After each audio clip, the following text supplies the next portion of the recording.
नमस्कार.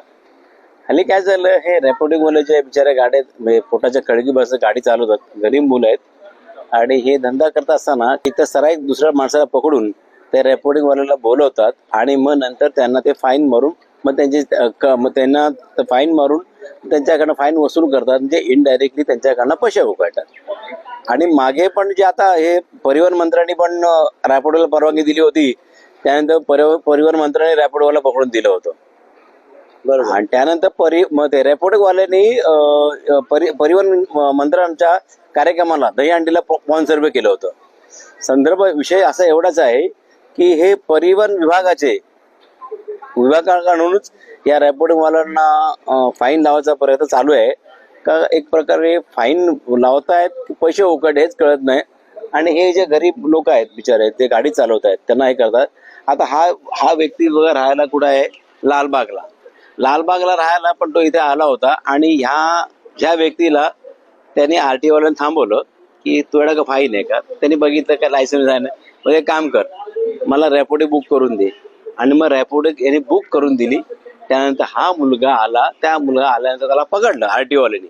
आरटीओने पकडलं, तुला फाईन म्हणलं. आणि त्यानंतर आम्ही आल्यानंतर ते जे चापले म्हणून अधिकारी होते ते पळून गेले. तर मला काय सांगायचं की त्यांना रिसर कारवाई करायची होती ना, मग अधिकारी पळून का गेले? 2-3 जणांना फाईन मारली. म्हणजे 2-3 जण फाईन हे पळून का गेले?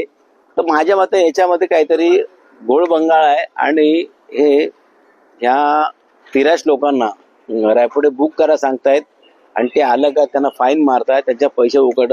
मला वाटतं हे मोठं रॅकेट आहे. आणि हे जे मला तर वाटतं की हे याला आदेश परिवहन मंत्र्याचा असेल असं मला वाटतं. परिवहन मंत्र्यांनी काही दिवसापूर्वी आदेश दिले होते की रॅपिडो ई बाईक जी आहे ती फक्त चालू ठेवावी, असं त्यांचं म्हणणं होतं. त्यांनी अजूनपर्यंत GR समोर आलेला नव्हता. परंतु प्रताप सरनाईक यांचे परिवहन मंत्र्यांनी सांगितलं की ही रॅपिडो बंद करावी, पण अजूनपर्यंत बंद झाली नाही आहे. महाराष्ट्रामध्ये सुरूच आहे ते रॅपिडो. परंतु काही RTO अधिकारी, काही त्यांच्या स्वतःच्या लोकांच्या संगनमताने हे रॅपिडोवरती धाड मारतात आणि त्यांच्यावरती कारवाई करतात. काय आपल्यासोबत ठाण्यातील काही समाजसेवक आहेत, त्यांच्याकडनं जाणून घेऊया की काय हा प्रकार आहे रॅपिडोला पकडण्याचा आणि त्याच्यानंतर त्यांच्यावरती दंड वसूल करण्याचा. काय हा प्रकार, काय सांगा? काय झालं, सावरकर नगर या ठिकाणी मी माझ्या कामासाठी गेलेलो. तर मला अनिकेत पासीचा फोन आला, भूषण दादा मला इकडं काही व्यक्तींनी रॅपिडो बुक केली, त्यांनी मला इथं बोलवलंय, पण त्यांनी बोलवल्यानंतर माझी रॅपिडो ते कॅन्सल करतायत, OPT घेत आहेत. तो घेतल्यानंतर OTP घेतल्यानंतर तो कॅन्सल करून मला तिकडं पोलिसांच्या हातात हा जो व्यक्ती आहे मारो, हा कोण एक लालबाग काळा चौकीचा आहे, हा बोलतो बुकिंग करतोय लोकांना. माझ्या आधी अशा 4-5 लोकांना पकडून दिलं. तर मला असं सांगायचं आहे RTOला, तुम्हाला जर रॅपिडोची जर कारवाई केली आहे तुम्ही, तर रॅपिडोच्या कंपनीशी डायरेक्ट हे करा ना. गोरगरीब मुलांना कशाला पकडून हे करतात? या मुलाने या मुलाला पकडून देऊन त्या पोलिसांच्या हातात दिलं. त्यानंतर त्या पोलिसांनी काहीतरी ह्याला एक पावती दिली, बोलली तुला फाईन नाही, तुला आमच्या साहेबाला येऊन भेटायचं. अशा बऱ्याच जणांना त्यांनी बोलून चुकीच्या पद्धतीने जे चालू आहे ते थांबलं पाहिजे. अशा पद्धतीने गोरगरीब मुलाचा गेल्या टायमाला 3 महिन्यापूर्वी या मुलावर 10,000ची फाईन आलेली. संगमजी आणि आम्ही जाऊन DCP ऑफिसला त्याबद्दल जाब विचारल्यानंतर ते बोलले रॅपिडो अनलिगल आहे. रॅपिडो अनलिगल आहे तर तुम्ही रॅपिडोवर कारवाई करा, रॅपिडो कंपनी बंद करा. तुम्ही मुलांवर का अत्याचार करा? हा मुलाला यांनी जी राईड दिली ती काहीतरी 30-35 रुपयाची राईड होती. कोरमच्या इथून कोपरीला जाण्याची हे होती.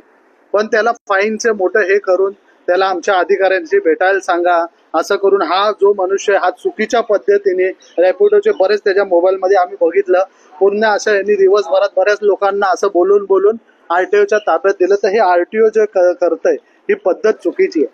म्हणजे तुमच्या मते हे RTOचे एजंट आहे असं आम्हाला पकडून देतात. हा, हे मुलांना बुकिंग करून बोलून घेतात आणि RTOच्या हातात देतात. तर हे RTOचे एजंट का निर्माण झाले आणि कसे झाले? जर तुम्हाला रॅपिडो कंपनी अनलिगली आहे तर तुम्ही रॅपिडो कंपनीवर कारवाई करा ना. मुलांना का त्रास देत? आणि हा कुठली पद्धत आहे? हे असं एजंट ठेवणं, RTOने कोण एजंट ठेवलेत का? याच्याकडे काय ID आहे का? हा RTOचा कोण कर्मचारी आहे का? याला कुठल्या पद्धतीने काम करायला सांगितलंय? तर ते काय साहेबांचं नाव चाटले साहेब रघुनाथ चाटले त्यांच्यावर कठोर कारवाई व्हावी. या मनुष्यावर पण कारवाई होणे. यांनी हे चुकीच्या पद्धतीने हे काम केलेलं आहे आणि आता आम्ही अर्ज देऊन RTO DCP ऑफिसला आणि वर्धानगर पोलीस स्टेशनला सुद्धा अर्ज आम्ही दाखल केलेला आहे. साहेब काय सांगाल यापुढे कशी पोलीस कारवाई आहे? आता बघा हे जे मारू म्हणून आहे त्यांनी सांगितलं माझी तक्रार नाहीये, म्हणजे त्यांनी लिहून दिलं की मला त्या पोलिसांनी सांगितलं, RTO सांगितलं आणि मी ते फोन केला पण तो माझी तक्रार नाही अशा संदर्भात त्या मारूने अर्ज लिहिलेला आहे. आणि आता हे अर्ज जे आहे आम्ही पोलीस स्टेशनला देणार आहोत. पण मला काय म्हणायचं, हे इनडायरेक्टली ह्या परिवहन विभाग जो आहे तर त्यांनी जे रॅपिडो कंपनी यांच्यावर कारवाई करावी. चुकीची असेल तर कारवाई झालीच पाहिजे, त्यात काय दुमत नाही. पण ह्या गरीब मुलं आहेत, गरीब गरजू मुलं आहेत, यांच्या नाहक त्यांना त्रास देऊन आणि इनडायरेक्ट त्यांच्याकडे पैसे उकळणं हे चुकीची पद्धत आहे.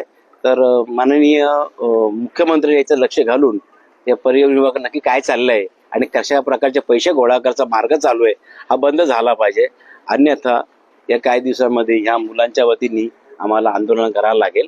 तुम्ही म्हणता ह्या मारूंकडनं विचारा. मारू तुम्ही सांगा जरा, तुम्हाला काय सांगितलं मला मी माझ्या गाडीत बसलेलो, माझी पण टुरिस्ट गाडी आहे ओला उबेरची.